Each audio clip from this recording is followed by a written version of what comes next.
14,062. Why do some people need to eat expensive food? Question 1. I would like to ask about food among the three elements of life: clothing, food, and shelter. Ju. When choosing food, some people prioritize quantity while others value quality more. You have previously given teachings on constitutional diets. In addition to that, I wonder if the quality of food goes beyond the simple concept of good ingredients or high-end cuisine and can be seen as connected to a person's standard of living or the growth of their consciousness. Furthermore, in this era of abundant food, I ask for your guidance on what criteria we should use to choose and consume food so that we can establish the right order of eating.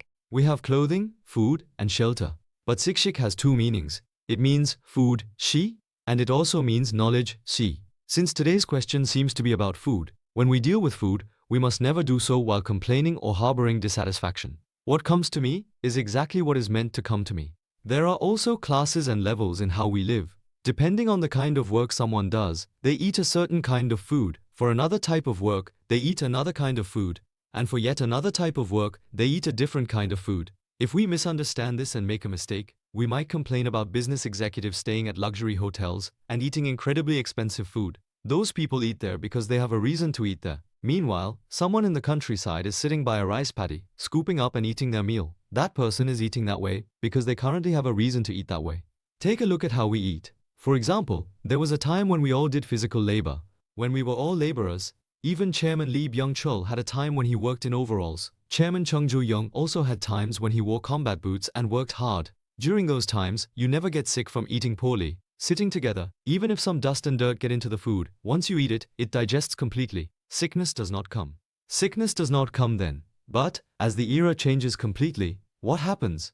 Our quality begins to fill up, little by little. What does quality mean here? The quality of knowledge, the quality of what we have equipped ourselves with. As this fills up, a time comes when we are no longer doing manual labor. Some people do art, some write, and the quality of their work becomes a bit different. For people doing manual labor, there is no need to worry about body constitutions. They can eat anything, and it will digest. However, when doing work of a different quality, the quality of the food must also change. So, what happens? We are now living in an era where we sit down to work, and life has become a bit easier. When life becomes easier, the stomach also wants to do its job a bit more easily. But if you throw stones into it under these conditions, what do you think will happen?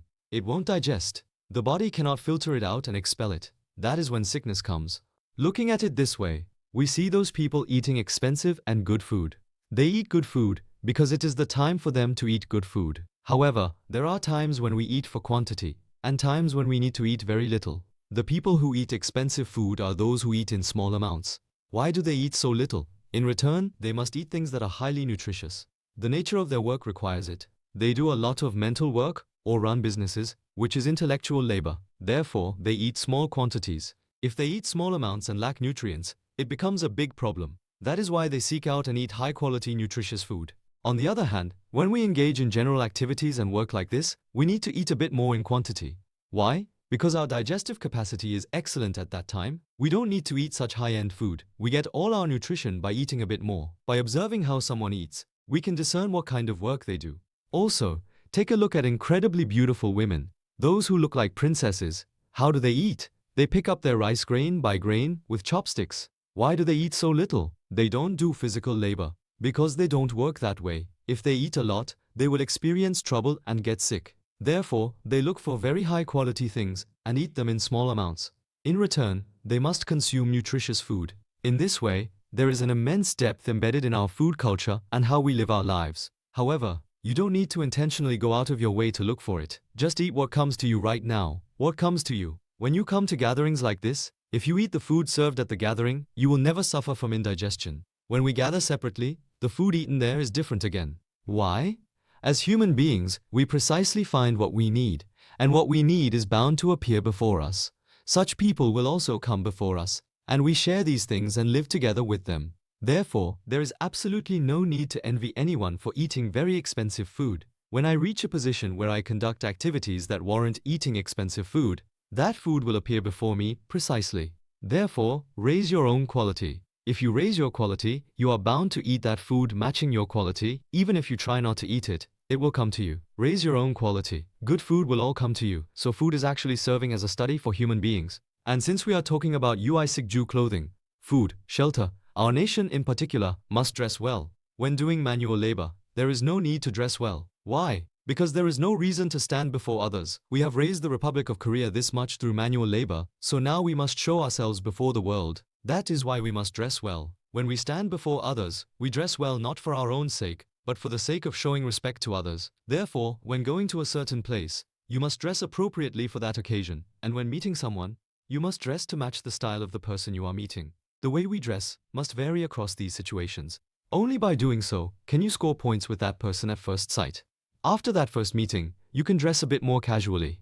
When people go on a blind date, they dress up impeccably for the first meeting. They have to make a good first impression. There is a reason why you can dress down a bit afterwards. The reason is that because you dressed cleanly the first time, you also spoke carefully and shared good conversation. Through that, you exchanged the mass of energy through your quality of speech, and your relationship improved. Therefore, the next time you meet, even if your clothing is a bit less formal, it is completely accepted. However, if you just sat there and didn't really speak, even though you were dressed to the nines, and then you dress even worse for the next meeting, the relationship will completely sour. Once you exchange spoken energy, gain that much trust, and establish credibility, it is fine if your clothing falls a bit short afterwards. Clothing carries its own etiquette and represents a form of social education that must be equipped. Therefore, it is not only eating that is important, clothing is important, and the house we live in is also important. We must study these things thoroughly. Even if I am not living that way right now, I must at least know these principles. Only then can I live without blaming others or harboring complaints, which is why we must unwrap these principles one by one. Today, we addressed food, but next time we will unwrap clothing, and after that, we will unwrap housing. This is incredibly important. It is the foundation. Therefore, what kind of house you should live in, and living in a house that fits your current environment, allows that energy to harmonize and flow together. If it doesn't match its partner, it's like buttoning your shirt wrong by one slot. It looks strange. It is exactly the same. Therefore, we must fasten our buttons correctly. Only then does it look sharp and stay aligned. In conclusion, regarding food, whatever food someone eats, they are eating what is appropriate for them. I just need to eat what is appropriate for me and be grateful. While doing so, keep in mind that the quality of food I eat can always change. Think this way and do not complain or feel dissatisfied. Question 2. Master, since you mentioned constitutional diets just now, I have an additional question.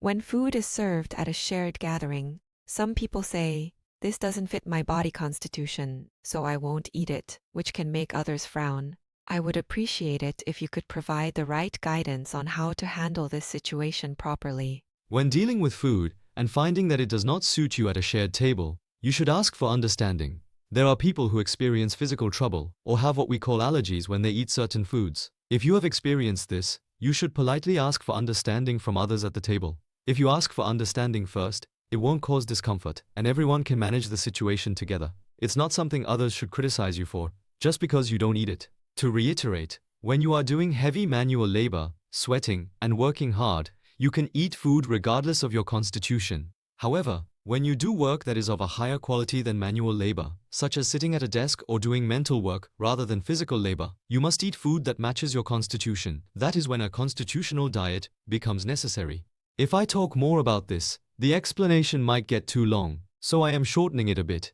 You have studied this a lot, right? You have studied what a wood constitution mukchejil should eat, and so on. If you search for lectures on body constitutions, they will pop right up, so listen to them frequently. Our food intake changes depending on our environment. In today's world, we have reached a time where everyone needs to know their constitution, live according to it, eat food that matches it, and dress in clothes that fit their constitution. Why? Because by walking the right path ourselves, we must lead humanity. That is why we are being made to study all of this.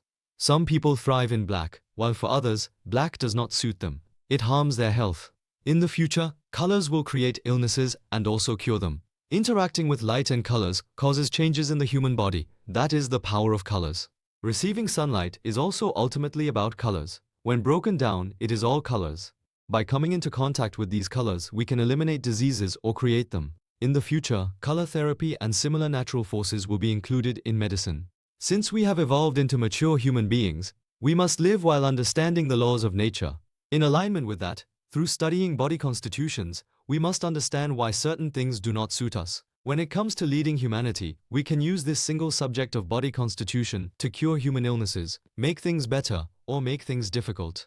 Therefore, the study of food is incredibly important, so our Hongik Ingan, humanitarian leaders must study it. You cannot afford not to. I am not saying you need to master 100% of it. You must know at least 70% as a baseline to use this tool. People from all over the world will come to the Republic of Korea to receive teachings, and having knowledge of these things will become one of our capabilities. If we study this beforehand, our nation is exceptionally good at this kind of study. Because we are a nation that moves nature, you should understand it this way, and view this as a form of spiritual study. Please understand it in this manner.